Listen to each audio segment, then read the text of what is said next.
નમસ્કાર મિત્રો, સુપ્રભાતમ. અમારી આલેચ નેચર ટીવી યુટ્યુબ ચેનલ ઉપર આપનું હાર્દિક સ્વાગત છે. મિત્રો, આપણે દર મંગળવારે અલગ અલગ વનસ્પતિનો પરિચય મેળવીએ છીએ અને એ વનસ્પતિઓ એવી છે કે જેને ઓળખી હોય તો કામ આવે, પરંતુ આપણે કરીએ છીએ શું તો કે આપણે પ્રકૃતિથી દૂર છીએ, આપણને એમાં રસ નથી. પણ મિત્રો, જો વનસ્પતિને ઓળખીએ, પ્રકૃતિને પ્રેમ કરીએ તો આપણે આયુર્વેદિક દૃષ્ટિએ પણ તંદુરસ્તી પ્રાપ્ત કરી શકીએ. તો મિત્રો, ઘણી વનસ્પતિઓ તો એવી છે કે જેનો ઉપયોગ કરી અને લોકો એના નામથી પ્રસિદ્ધ થયા છે. તો આવી જ એક વનસ્પતિનો આજે આપણે પરિચય મેળવવાનો છે કે જેના વિશે કહેવાય છે કે ગોરખ ગાંજાના છોડમાં ગાંજા જેવો નશો નથી. ગોરખ ગાંજાના છોડમાં ગાંજા જેવો નશો નથી. ઓળખીને ઉપયોગ કરો, એમાં કોઈ ખર્ચો નથી.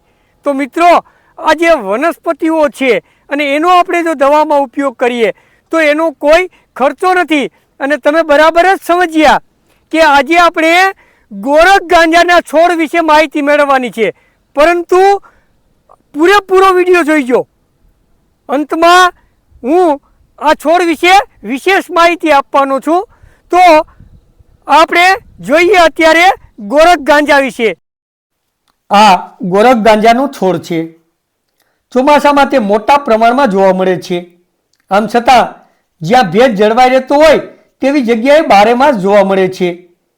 આ છોડ મોટે ભાગે રસ્તાની બાજુએ, કાદીવાળી જમીન ઉપર, વાડીઓની વાડમાં, પાણીના ધોરિયા કાંઠે, દરિયાકાંઠાની રેતીમાં તેમજ પથરાળ જમીનમાં વિશેષ પ્રમાણમાં જોવા મળે છે. એમ કહેવાય છે કે ગોરખનાથજી આના પાન અને ફળ હંમેશા ચલમમાં નાખી પીતા હતા. પોતાના શિષ્યોને ગમે તે વ્યાધિ થઈ હોય તો પણ આની જડી ખાવા આપતા. આ ઉપરથી તેને ગોરખ ગાંજો કહેતા હશે.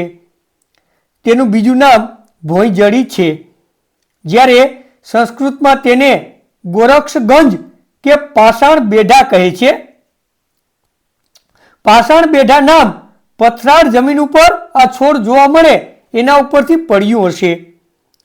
તેમજ અંગ્રેજી નામ પણ તેના ઉપરથી જ માઉન્ટેન નોટ ગ્રાસ પડ્યું હોય એમ લાગે છે, જ્યારે તેનું શાસ્ત્રીય નામ એરવા લેનાટા છે.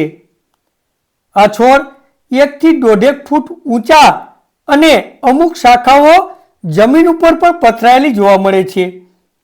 એના મૂળ ખીલા મૂળ હોય પથરાળ જમીનમાં પણ ફૂલી ફાલી શકે છે. મૂળની વાસ સુગંધિત અને સ્વાદ થોડો ગળચટ્ટો હોય છે, જે પાછળથી ઉગ્ર અને કડવો લાગે છે. મુખ્ય દાંડી સૂતળી જેવી જાડી અને તેમાંથી અનેક શાખાઓ નીકળી છોડને ઘેરાવદાર બનાવે છે. મુખ્ય દાંડી અને શાખાઓ પર સફેદ વાળની રૂંછાળ હોય તેનો રંગ ધોળાશ પડતો ભૂરો લીલો દેખાય છે. તેમાં પાન આંતરે આવેલા, અડધોથી 1 ઇંચ લાંબા, ફીકા ધોળાશ પડતા લીલા રંગના. પાનને ચોરવાથી તાંદરજાના પાનની વાસને મળતી ગંધ આવે છે અને સ્વાદ પહેલા ચીરપરો અને પાછળથી ગળહટો લાગે છે. પુષ્પ ધારણ કરનારી છડી પાનના મૂળમાંથી જ નીકળેલી અને પાનના ખૂણામાં જ ઘણી કલગીઓ ગુચ્છાની પેઠે નીકળેલી જોવા મળે છે. આ કલગી ઉપર ઘણા બધા સૂક્ષ્મ ફૂલો ઉત્તરોત્તર ચડ ઉત્તર ગોઠવાયેલા હોય છે, જે લીલા રંગના અને અતિ સૂક્ષ્મ હોય છે. તેમાં સૂક્ષ્મ ફળ અને તે ફળનો આકાર બદકડી જેવો લાગે છે, જેમાં કાળા રંગના બીજ હોય છે. એમેરેન્ટેસી વર્ગની આ વનસ્પતિ વનવગડામાં તમને ક્યાંક ને ક્યાંક તો અચૂક જોવા મળી જાય. આમાં એક બીજી જાત પણ જોવા મળે છે, જે વેલા રૂપે જમીન ઉપર પથરાય છે અને એને વેલાળો ગોરખ ગાંજો કહેવામાં આવે છે, જેનો પરિચય આપણે આગળ લઈશું. ગોરખ ગાંજાના ઔષધિ ગુણની જો વાત કરવામાં આવે તો તે સ્વાદે મીઠો, મધુરો, તુરો, કડવો, થોડો સુગંધિત, ચિરગુણકારી, પૌષ્ટિક, ઉપલેપક, કફગ્ન અને હૃદય છે. તે કફ, ઉધરસ, કમળો, સંધિવા, દમ, મૂત્રરોગ તેમજ પ્રમેહ દૂર કરનાર માનવામાં આવે છે. ગોરખ ગાંજાના ઔષધિ ઉપયોગની જો વાત કરવામાં આવે તો તેના મૂળ દહીંમાં વાટી કમળાવાળાને જો પીવડાવવામાં આવે તો કમળો જલ્દી મટી જાય છે. આમ કમળા ઉપર ગોરખ ગાંજાનું ખૂબ ઉત્તમ કામ છે. ગોરખ ગાંજાના મૂળનો કાઢો કરી તેમાં ચપટી સૂંઠ ચૂર્ણ મેળવી સંધિવાના દર્દીને આપવામાં આવે તો તે ખૂબ જ ફાયદો કરનાર માનવામાં આવે છે. વિસ્ફોટ રોગમાં તે ખૂબ જ અક્ષીર ગણાય છે. ગોરખ ગાંજાનો મુખ્ય ઉપયોગ દમ અને ઉધરસ ઉપર થાય છે. તેના પાન અને ફળ, આમ તો તેની ડાળીઓ જ કાપી લાવી સૂકવી તેને આખી પાખી ખાંડી કાચની બરણીમાં ભરી લેવી. જરૂર પડે ત્યારે તેને ચલમમાં નાખી પીવાથી દમરોગ અને ઉધરસ દૂર થાય છે. ચલમ ન મળે તો તેની બીડી કરીને પણ પી શકાય. ગોરખ ગાંજાના મૂળનો ઉકાળો કરી પીવાથી પેશાબ સાફ આવે છે.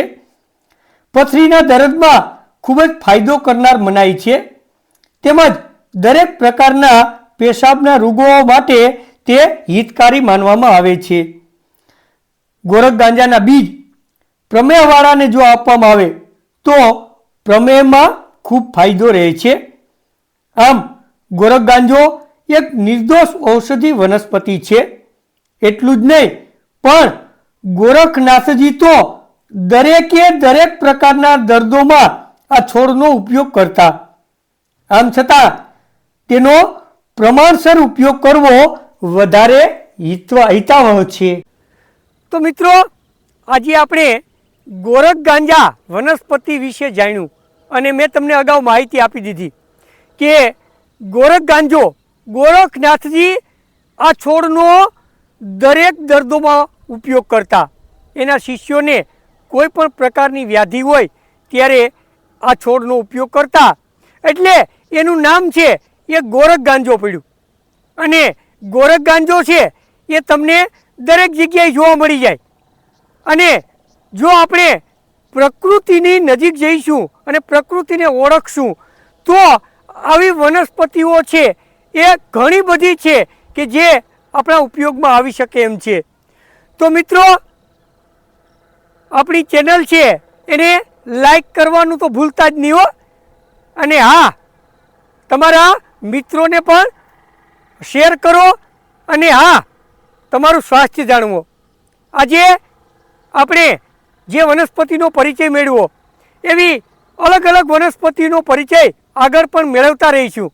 અને આપણું સૂત્ર છે, યાદ છે ને, કે મારું સ્વાસ્થ્ય મારા હાથમાં. તો મિત્રો, તમારું સ્વાસ્થ્ય જાળવો. અને હા, આવતા મંગળવારે ફરી એક નવી વનસ્પતિ લઈને આવશું. ત્યાં સુધી રજા આપશો. નારાયણભાઈના જય શ્રી કૃષ્ણ.